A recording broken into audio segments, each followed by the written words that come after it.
So, we can move on in the agenda.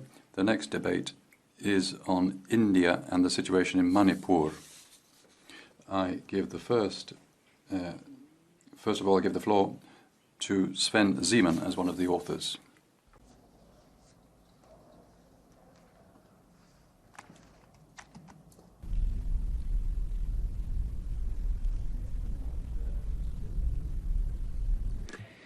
Frau Präsidentin, Madam President, colleagues, the situation in the state of Manipur in the northeast of India is serious.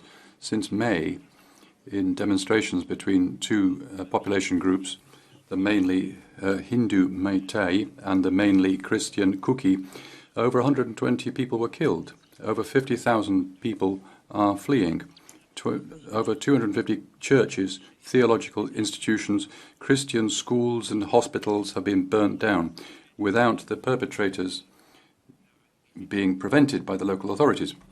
We call on the Indian government to do everything to restore order, to bring the perpetrators to justice and to stop excessive violence. We wouldn't like to wag fingers at anybody from here. But with this resolution from the European Parliament, we call on the most populous democracy in the right just to do what it is duty-bound to do in its constitution, to maintain religious freedom also for Christians in Manipur. One thing, colleagues, has irritated me with the negotiations with the other groups, how difficult it is for the Greens and colleagues and those on the left to say that it's Christians who are affected.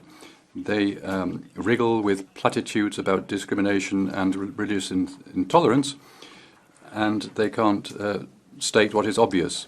Persecutions of Christians are real, and it is our duty to make sure that they stop, also in Manipur. Kiitokset. Thank you, Mr. Zeman. Pierre Laroutourou is the next speaker. Mes amis, Friends, in Manipur, in northeast India, violence has claimed more than 120 victims over 2 months. 120 people killed, 1,700 houses have been destroyed, 250 churches, not just one or two churches, 250 churches, and 40,000 people are displaced because they've run away from the violence to save their skins. This is a dramatic situation. We have to do everything possible to end violence. Since he entered power in 2014, Narendra Modi, the Prime Minister, has been implementing a radical nationalist Hindu policy, which has had terrible consequences. Journalists, religious minorities, and human rights fighters. He always says that he is an heir to Mahatma Gandhi. We all admire. He takes meditation time. He created a World Yoga Day. He seems kind and well-meaning. But in India, millions of Muslims and Christians suffer every single day because the government violates their most fundamental rights. The situation is serious. That's why the European Parliament must vote tomorrow on a very clear resolution. It has to be clear in denouncing the nationalist discourse of Mr. Modi. The government has to fully respect fundamental freedoms, freedom of expression and religious freedoms for everyone. The resolution has to call for the violence to end immediately and to authorize humanitarian aid and the presence of observers and journalists wherever necessary. They have to accept democratic functioning, no longer criminalize anyone who criticizes government policy. That's what democracy is about. The number of NGOs that are authorized to operate in India has been cut by 3 in just a few years. They are trying to suffocate the NGOs. They are trying to suffocate democracy and civil society. There is no economic development without democracy. The European Parliament has to demand that respect for human rights is fully included in the EU-India partnership, including trade relations. That is in black and white in our text. we need to ensure that all our leaders talk about human rights when they visit India, publicly and systematically. Nobody is proposing breaking off relations with India. It is a great democracy, but it has to be a better democracy, and that's why we support dialogue between India and the Thank you. The next author on our list is Madam Alvina Alametsa, 1.5 minutes. Honourable Chair and colleagues, my deepest condolences to the families of the 140 people that have died in Manipur. This violence has led to displacement of tens of thousands of people, and I think that the Indian authorities must take action. There cannot be no more victims. Access to humanitarian aid and impartial observers to the area must be allowed. We should all be worried about the worsening human rights situation in India. Freedom of press has narrowed, journalists and activists have been arrested for false reasons, discrimination and hate have increased. And this is also what I saw personally when I visited India in December. This saddens me as India is a very important partner for us. EU and India have to make human rights and democracy a fundamental part of their partnership in all regards, including trade. The situation in Manipur needs all of us to commit to open, transparent and accountable ways to address conflict peacefully. The goal must be to end this violence and to bring about a peaceful resolution for the situation in Manipur and for India to truly address all the root causes that are in the heart of these conflicts. I thank you, my colleagues, for cooperating on this, and I send my deepest condolences to those who are suffering because of the human rights situation and the violence. Thank you. Thank you, and now I give the floor to the next author, Mr. Bert Jan Russen, for 1 minute. Dank u wel, voorzitter. Thank you, President, Commissioner, honourable members. When we discuss India, often we are talking about trade opportunities. Unfortunately, today we're here to talk about human rights, about the situation in Manipur, where we have seen ethnic clashes taking on an increasing religious dimension. The events of the last 10 weeks are tragic. 120 lives lost, 50,000 people displaced, 250 churches destroyed. Unfortunately, this is not an isolated incident across India. Those who are not Hindu, in particular Christians, are facing growing intolerance, violence, humiliation, discrimination. We're seeing this in anti-conversion laws in different federal states. Our joint resolution is crystal clear. We are calling on India to do everything within its power to end ethnic and religious violence, to punish perpetrators, and end Hindu extremism. Without ironclad guarantees in this area, then we cannot talk about a new trade agreement with India. Thank you. Thank you, and now I give the floor to the next author, Mr. Miguel Urban Crespo, for 1 minute. Gracias. Thank you very much, President. Ethnic minorities and religious minorities in India are systematically discriminated against. They are stigmatized and persecuted by the extreme right of Modi. The same applies to those who level criticism at the government. There are dozens of human rights defenders who've been put in prison, even though this parliament hasn't mentioned them. What happens in Manipur is also the upshot of the xenophobic policies of the Indian government, the very same government which issues veiled threats so that the kinds of debates we are having do not occur. Enough silent diplomacy. We must outright condemn the systematic abuses perpetrated by the Indian government, and we must clamour for the release of all political prisoners. And trade relations and political relations must be tied to compliance with human rights. It's high time to send a crystal clear message of support for the Indian people. Nākamajai vārds Eiropas Tautas partijas. Thank you. And now I give the floor to our next speaker on behalf of the EPP, Madame Michaela Šojdrova, for 1 minute. Thank you, dear colleagues, Ms. Commissioner. The recent violent clashes between Meitei and Kuki have caused widespread devastation. Over 50,000 people, including a significant number of Christians, have been displaced and lives have been lost. Numerous religious symbols and places of worship have been targeted, with more than 220 churches burnt or damaged. We urge Indian authorities to take immediate action to stop the violence and protect religious minorities, particularly the Christian community in Manipur. We call on all sides to exercise restraint and for political leaders to refrain from making inflammatory statements.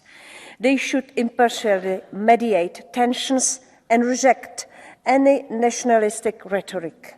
Today, let us send a clear message. The EU holds a powerful tool in trade policy, and we demand the integration of human rights into our EU-India partnership. We also urge the reinforcement of EU-India human rights dialogue. Thank you for your support. Paldies. Thank you. And now I give the floor to the representative of the Green Alliance, Mr. Bütikofer, for 1 minute. President, Commissioner, colleagues, this human rights urgency should not be used as an occasion to insult India or to voice threats with regard to the trade negotiations that we're trying to bring to a successful end as soon as possible.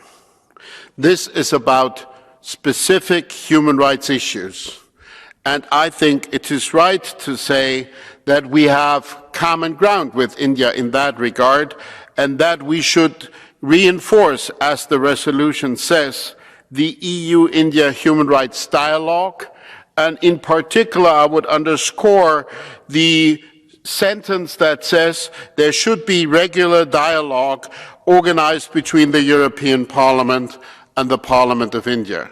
My colleague Simon has said he doesn't want to wag his finger at India. He couldn't do without wagging, though, so he wagged his finger at the Greens. I will not retaliate. I will just say we will defend religious freedom wherever it is endangered, be it Christians or otherwise. Thank you. Paldies. Nākamā vārds. Thank you. And now, on behalf of the ECR group, Mr. Adam Bielan. Thank you very much, Mr. President. The situation in Manipur is deeply concerning. Since May, tensions between the mainly Hindu, Meitei and mainly Christian Kuki communities have escalated to the most violent clashes in decades. Over 140 people have lost their lives, tens of thousands are displaced, and private and public property has been destroyed. Despite the gravity of the situation, authorities are not taking sufficient action and fostering peace dialogues, while the Manipur Tribal Forum's plea for protection of the Kuki tribe by the Indian Army has been rejected by the Supreme Court. We therefore urge all parties to cease hostilities and resolve the underlying regional and religious issues. The EU and its member states should collaborate with like-minded countries and organizations to assess possible further steps and continue to raise human rights and especially religious freedom concerns with the Indian authorities. Thank you. Paldies. Thank you. And now, on behalf of the EPP group, Mr. Pospíšil, for 1 minute. Thank you, Mr. President. Like my colleagues, I would like to support the draft resolution that, in my view, is very much goes to the point. It's up to date. India, the largest democracy in the world, a key partner of the EU in business, Democracy in recent years has worked in India, but democracy is also about human rights protection, and certainly there have been cases where human rights failed to be protected, especially those of religious minorities. We mentioned the Christian religious minority in the resolution, not only in one federal state of India, but throughout the whole country. We must appeal to the central Indian government, to Prime Minister Modi, to the effect that it's impossible that a key partner of the EU not guarantee key human rights of anybody, whether they are of Christian religion or anybody else. Thank you. And now I give the floor to Mr. Ilčić for 1 minute. Poštovane dame I gospodo. Ladies and gentlemen, although dramatic violence in India, in Manipur, began because of land ownership, it seems that very quickly it also became religiously conditioned violence. Over 250 churches were attacked, numerous cemeteries and parish houses. India is an important partner to the European Union, but if we, as a Christian community, can respect other faiths and identities, we must ask our partners to do the same. I propose an urgent visit by the European Special Envoy for Religious Freedoms to India, and the way Indian government will treat this proposal will show whether the authorities there are, for the time being, only powerless in such cases, or whether they knowingly allow persecution of religious minorities by radical groups. Our message must be clear. We will not turn our heads away from violence, and we will not turn our backs on persecuted Christians. Thank you, and now I give the floor to Madam Miriam Lexman for 1 minute. Thank you, Chair. Colleagues, the state of freedom of religion and belief in a society is an important litmus test to the state of other fundamental freedoms. Therefore, while Indian officials often like to boast that the country is the world's largest democracy, intolerance and violence against religious minority paint a different picture. In the state of Manipur, at least 100 people are dead, tens of thousands displaced, hundreds of houses belonging to Christians destroyed, along with 250 churches, theological institutions, schools and hospitals, as well as several temples. These attacks against Christians are not isolated incidents. They are organized, leaving behind destruction and shattered lives. The EU cannot close its eyes to these crimes. That's why I call on our Special Envoy for Freedom of Religion and the EES to communicate clearly to the Indian authorities the need to stop this violence and to provide necessary support to the victims immediately. Thank you. He's sitting. Okay. Thank you very much. Now, colleagues, we start the catch the eye procedure. I have one speaker on the catch the eye procedure, and I will give a floor to Eugen Tomak. Floor is yours. Vă mulțumesc, domnule președinte. Consider că este extrem de important să fim solidari cu cei care se află în dificultate. Thank you very much. We do have to show our solidarity to people who find themselves in such a difficult situation. What is happening in Manipur is reflecting the reality that very often member states won't look at and won't look at in depth. And I think the European Commission has the obligation now to act more strongly in its relations with the Indian government. They have to ask the Indian government to protect all Indian citizens, including Christians, because more than 50,000 Indians are displaced. More than 250 churches have been destroyed, and all of this does mean that the European Commission has to act. They have to act to protect. It is not the fault of these people that the government is not in a position to support, to protect the Constitution. Thank you. Commission to Commissioner McGuinness. Commissioner, floor is yours. Thank you, President. Honourable members, I really would like to reassure you that the European Union is following the situation in the state of Manipur closely. And we are very saddened, deeply saddened, by the large number of deaths and of injured and displaced persons since violence erupted in Manipur at the beginning of May. The Indian authorities have taken a number of measures to address this very tense situation. A commission of inquiry has been set up to investigate incidents of violence. A peace committee has been established with broad participation to facilitate peace negotiations and dialogue between the conflicting groups. We hope that these measures will very soon bring results so that this wave of violence and the profound mistrust between the communities comes to an end. India is a strategic partner of the EU. Our relations are based on mutual respect, and the protection and promotion of human rights and fundamental freedoms are at the core of our partnership. We discuss regularly with India the challenges and best approaches on human rights in both Europe and India. The annual EU-India Human Rights Dialogue provides a good platform for frank and open discussion between us. The last meeting took place in July of last year, and the next one should happen by the end of the year.